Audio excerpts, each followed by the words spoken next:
Be sober. Be vigilant. Because your adversary, the devil, as a roaring lion, walketh about seeking whom he may devour. What is pharmakia? Pharmakia is a form of the Greek root word from which we get our English words pharmacy, pharmacist, and pharmaceutical. According to Vine's Expository Dictionary, the definition of pharmakia is the use of medicine, drugs, and spells, poisoning, and sorcery. Strong's Concordance backs this up with its similar list of definitions. The use or the administering of drugs, poisoning, sorcery, magical arts, often found in connection with idolatry and fostered by it, the deceptions and seductions of idolatry. The Bible makes use of the word pharmakia 3 times, once in Galatians as witchcraft, and twice in Revelation as sorceries. Let's quickly go over Galatians 5:20. We will read verses 16 through 21 to get a better grasp on what's being said. This I say then, walk in the Spirit, and ye shall not fulfill the lust of the flesh. For the flesh lusteth against the Spirit, and the Spirit against the flesh. And these are contrary the one to the other, so that ye cannot do the things that ye would. But if ye be led of the Spirit, ye are not under the law.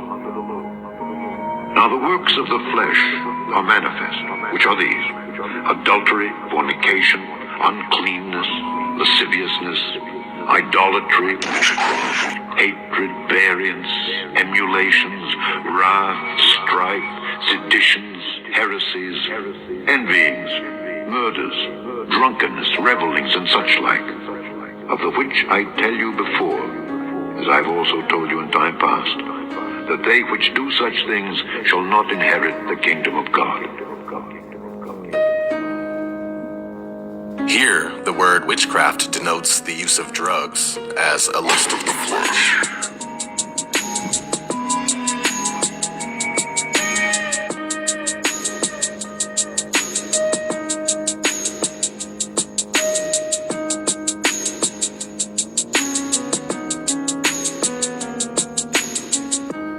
Now let's have a look at Revelation 18:23. Let's quickly read verses 21 through 24. And a mighty angel took up a stone like a great millstone, and cast it into the sea, saying, Thus with violence shall that great city Babylon be thrown down, and shall be found no more at all. And the voice of harpers and musicians, and of pipers and trumpeters, shall be heard no more at all in thee. And no craftsman of whatsoever craft he be shall be found any more in thee. And the sound of a millstone shall be heard no more at all in thee.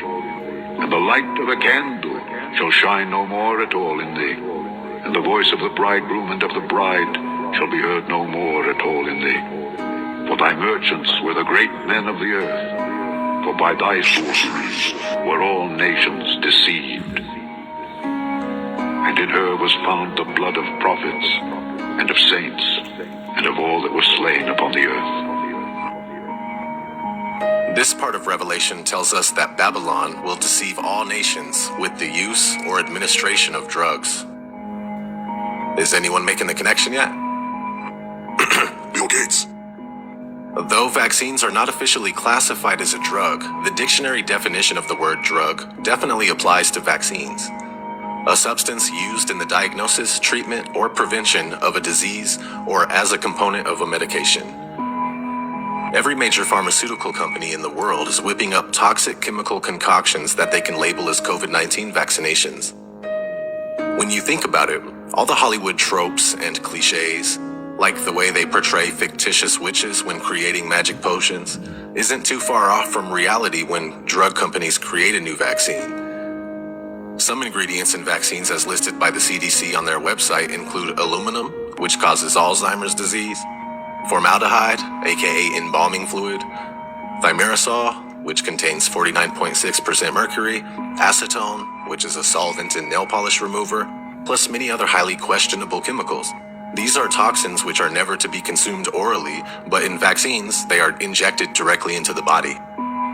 Also used in vaccines are aborted fetal cells and animal parts, including those from chickens, pigs, dogs, monkeys, horses, rabbits, cows, etc. Is this not a veritable witch's brew of chemicals, organisms, and animal parts? Basically, pharmacy mixes up different types of poison, patents it, packages it, and claims that it can treat certain diseases.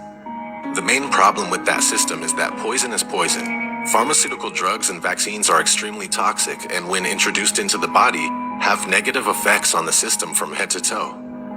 These are not just side effects or unintended sicknesses or diseases. These are direct effects because these things don't belong in the body to begin with, so putting them in there is going to directly affect it.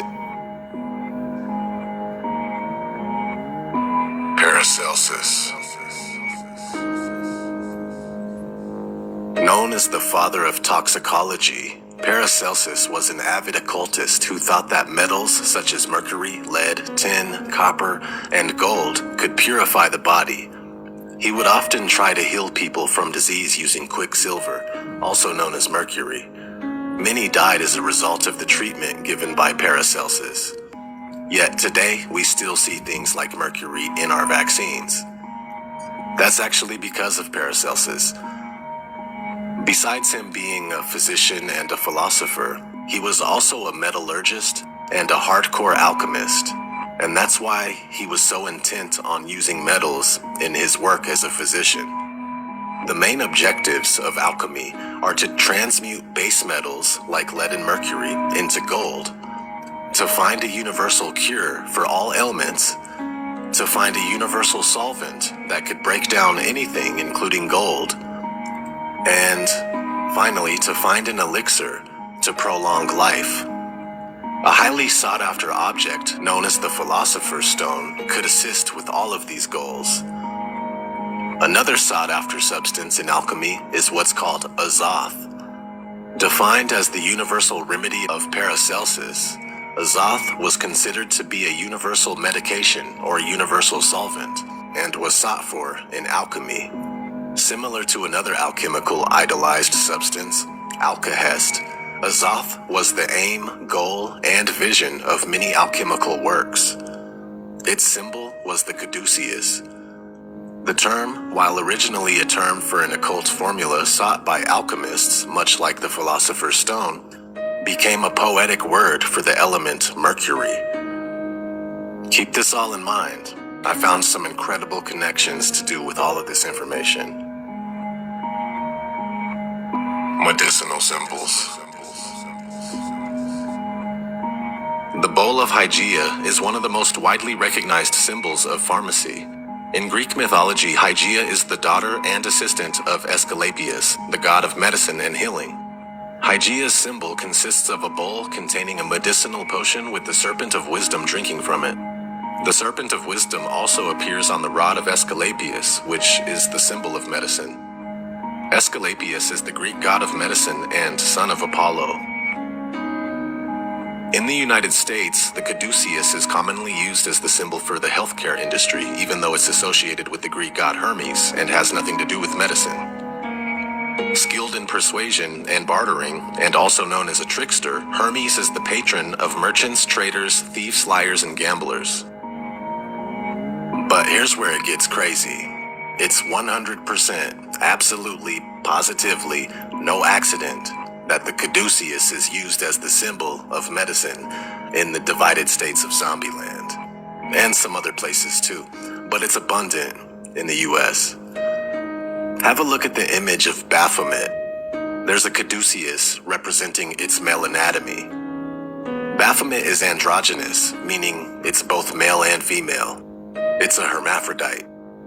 The word hermaphrodite comes from Hermaphroditus, who was the son of Hermes, and the goddess of love known as Aphrodite, also known as Mercury and Venus. Hermaphroditus was one day physically merged with his wife, resulting in a body that was equally both male and female in nature. Here's an image of Hermaphroditus, or simply hermaphrodite, in some old alchemical occult literature, and there's a snake in one hand and 3 snakes in a chalice in the other.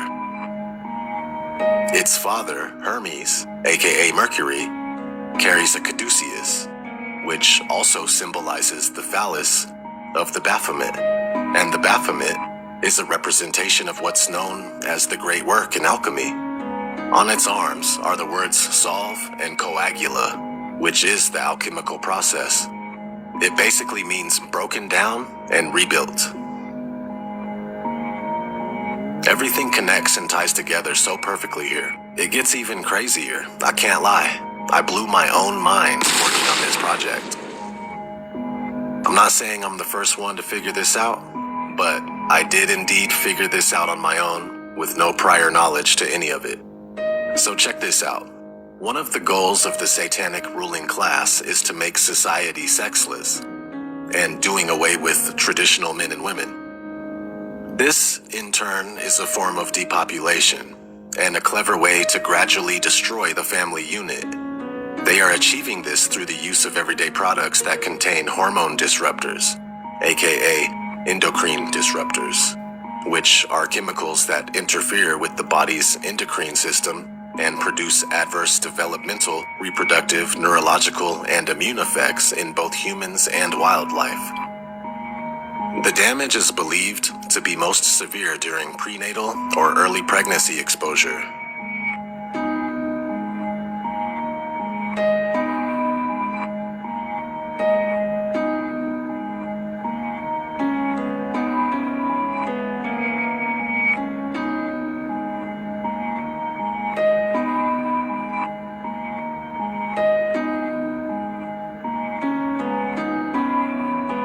Also thought to have the ability to disrupt hormones and confuse the body are vaccines. WI-38 is the cell lines from a female aborted fetus used to cultivate viruses used in vaccines. When you inject the DNA from a female carrying 2 X chromosomes into a male who already carries 1 X chromosome and a weaker Y chromosome, you get an overload of X chromosome, which makes males believe they are actually females. MRC5 is the cell lines from a male aborted fetus, and this can affect girls in the same way.